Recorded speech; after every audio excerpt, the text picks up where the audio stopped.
খুব জ্বর উঠেছে। এ কি, টুকি তো অনেক জ্বর উঠেছে, এখন আমি কি করব? হে সৃষ্টিকর্তা, আমি এখন কি করব? কি হয়েছে টুনি পাখি? তুমি এভাবে কাঁদছো কেন? কাকুলি দিদি, টুকি খুব অসুস্থ, বিছানা থেকে উঠতে পারছে না। তাই তুমি যদি একদিনে ছুটি দিতে আমার খুব উপকার হতো। কি? এমনিতে রোজ কাজে দেরি করে আসিস, তার উপর আবার ছুটি চাচ্ছিস? শুধু কাজে ফাঁকি দেওয়ার ধান্দা, তাই না? তোকে কোনো ছুটি দেওয়া হবে না। ঘরে অনেক কাজ পড়ে আছে, যা তাড়াতাড়ি কাজগুলো সেরে নে। কাকুলি দিদি, আমার কথাটা যদি একবার ভাবতে। যেটা বলার আমি বলে দিয়েছি, আমাকে বিরক্ত করিস না তো। এরপর টুনি কিছু না বলে বাসন মাজতে শুরু করে আর মনে মনে বলতে থাকে, কাকুলি দিদিকে এত করে বললাম যে আমাকে একদিনে ছুটি দিতে, কাকুলি দিদি তো আমার কোনো কথাই শুনলো না। এখন মেয়েটা যে একা একা কি করছে কে জানে। ও যে আবার বেশি অসুস্থ হলো না তো, আমার যে ভীষণ ভয় করছে। কখন যে কাজ শেষ করে বাড়ি ফিরে যাব। টুনির কাজ শেষ হতে না হতে বিকেল হয়ে যায় আর টুনি বাড়িতে চলে যায়। আর বাড়িতে গিয়ে দেখতে পায় টুকি আরো বেশি অসুস্থ হয়েছে। মা, তুমি চলে এসেছো, আমার না খুব জ্বর উঠেছে। এ কি, টুকি তো অনেক জ্বর উঠেছে, এখন আমি কি করব? না, আমি যে আর সহ্য করতে পারছি না, তুমি তাড়াতাড়ি আমাকে সুস্থ করার ব্যবস্থা করো। হে রে মা, আমি দেখছি কি করে তোকে তাড়াতাড়ি সুস্থ করতে পারি। তুই যতক্ষণ না সুস্থ হয়ে যাচ্ছিস ততক্ষণ যে আমি শান্তি পাবো না। তুই ছাড়া যে আমার আর কেউ নেই, তার জন্য আমাকে যা করতে হয় তা আমি করব। এরপর টুনি চলে যায় ডাক্তারের কাছে টুকির ওষুধ আনার জন্য। ডাক্তার বাবু, আমার মেয়ের খুব জ্বর, বিছানা থেকে উঠতে পারছে না, আপনি আমাকে কিছু ওষুধ দেন তো। ঔষধ নিতে এসেছেন? তা ঔষধের অনেক দাম বেড়েছে। ঔষধ নিতে কত টাকা নিয়ে এসেছেন চুনি? আসলে আমরা তো গরিব পাখি, আমাদের নুন আনতে পান্তা ফুরায়, তবুও কয়েকটা টাকা জমিয়েছিলাম, এই তো 100 টাকার মতো হবে। কি? আপনি 100 টাকা নিয়ে এসেছেন ওষুধ কিনতে? এই টাকা দিয়ে তো দুটো ওষুধ হবে না। যান, আরো টাকা নিয়ে আসুন, তারপর আমি আপনাকে ভালো ওষুধ দিব, যাতে আপনার মেয়ে তাড়াতাড়ি সুস্থ হয়ে যায়।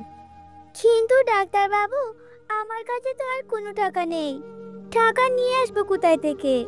টাকা না থাকলে আমি আপনাকে ওষুধ দিতে পারবো না। আপনি এবার আসতে পারেন। টুনি আর কথা না বাড়িয়ে মন খারাপ করে সেখান থেকে চলে যায়।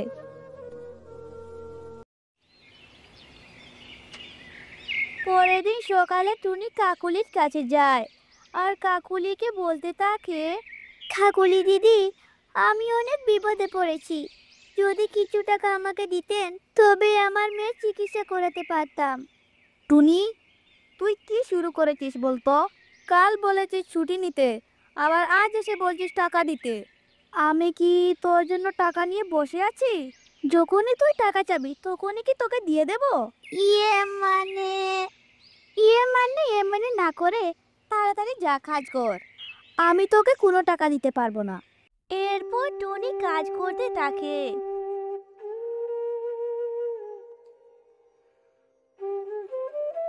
হে সৃষ্টিকর্তা, আমি এখন কি করব? মেয়েটার চিকিৎসার জন্য কোনো টাকা জোগাড় করতে পারলাম না, আমি এমনই হতভাগী মা।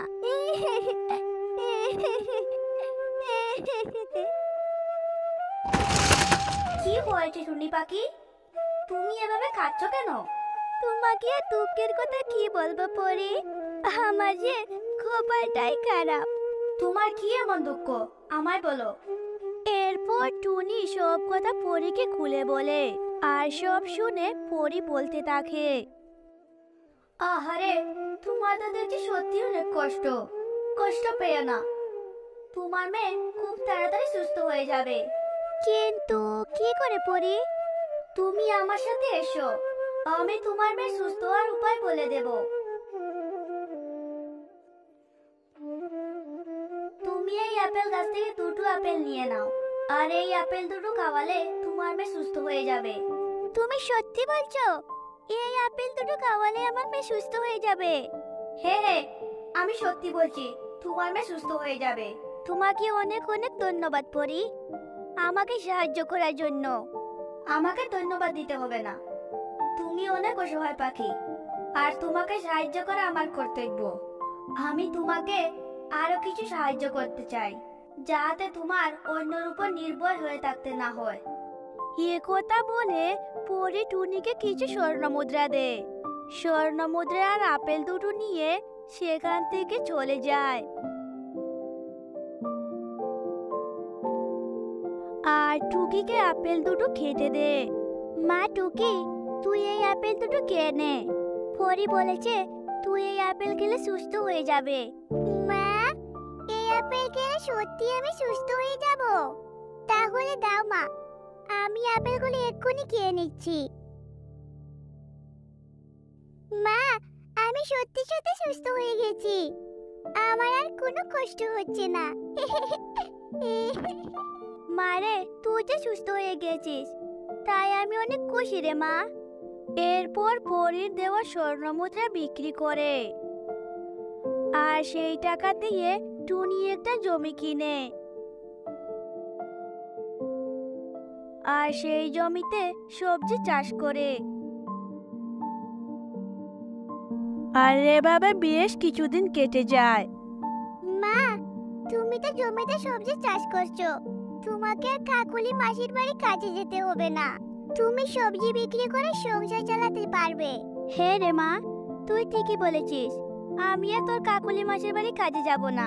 এখন থেকে সবজি বিক্রি করে সংসার চালাবো। এসব কথা বলতে বলতে টুনির বাড়ি কাকুলি চলে আসে। কি রে টুনি, তুই কয়েকদিন ধরে কাজে যাচ্ছিস না, আমি কিন্তু এবার তোর মাইনে কাটবো, তুই কিছু বলতে পারবি না, এই বলে দিলাম। কাকুলি দিদি, তুমি চিন্তা করো না, আমি তোমাকে কিছু বলবো না, কারণ আমি আর তোমার বাড়ি কাজ করতে যাব না। কাজে যাবি না মানে? হ্যাঁ কাকুলি দিদি, তুমি ঠিকই শুনেছ, আমি তোমার বাড়িতে কাজে যাব না। আমি একটা জমি কিনেছি, আর সেই জমিতে চাষ করছি। এখন থেকে আমি সবজি বিক্রি করে সংসার চালাবো। টুনির মুখে এমন কথা শুনে কাকুলি সেখান থেকে চলে যায়। টুনি তার জমি থেকে সবজি তুলে বাজারে নিয়ে চলে যায়। কিন্তু টুনি বাজারে গিয়ে দেখে সবজির তেমন দাম নেই, কারণ বনের অনেক পাখি সবজি চাষ করেছে, তাই টুনির সবজি কেউ নিতে আসেনি। তা দেখে টুনি অনেক চিন্তায় পড়ে যায়। এ কি, সবজিগুলো তো বিক্রি হচ্ছে না, এখন আমি সবজিগুলো নিয়ে কি করব? সবজিগুলো বিক্রি করতে না পারলে সব সবজি নষ্ট হয়ে যাবে। না, আর বাজারে থেকে লাভ নেই। আজ আর মনে হয় না সবজিগুলো বিক্রি করব। যাই, বাড়িতে চলে যাই। এ কি মা, তুমি সবজিগুলো বিক্রি না করে বাড়ি চলে আসলে যে? মারে, সবজিগুলো আমি বাজারে নিয়ে গিয়েছিলাম, কিন্তু বিক্রি করতে পারিনি রে মা। তাহলে এখন কি হবে? সব সবজিগুলো নষ্ট হয়ে যাবে, আর আমাদের তো অনেক ক্ষতি হয়ে যাবে। না রে মা, আমি আমাদের ক্ষতি হতে দেব না। আমার মাথায় একটা বুদ্ধি এসেছে, আমি এই সবজি দিয়ে সবজি ঘর বানাবো। কি, সবজি ঘর? সবজি ঘর আবার হয় নাকি? হ্যাঁ রে মা, হয়। এরপর টুনি সবজিগুলো দিয়ে ঘর বানায়। ও মা, সবজি ঘর তো খুব সুন্দর হয়েছে। হ্যাঁ রে মা, সবজি ঘর তো দেখতে অনেক সুন্দর হয়েছে। এই সবজি ঘর আমি বিক্রি করব, আর সবজি ঘর বিক্রি করে অনেক টাকা পাবো। এভাবে টুনি তার বুদ্ধি কাজে লাগিয়ে সুখে দিন কাটাতে থাকে।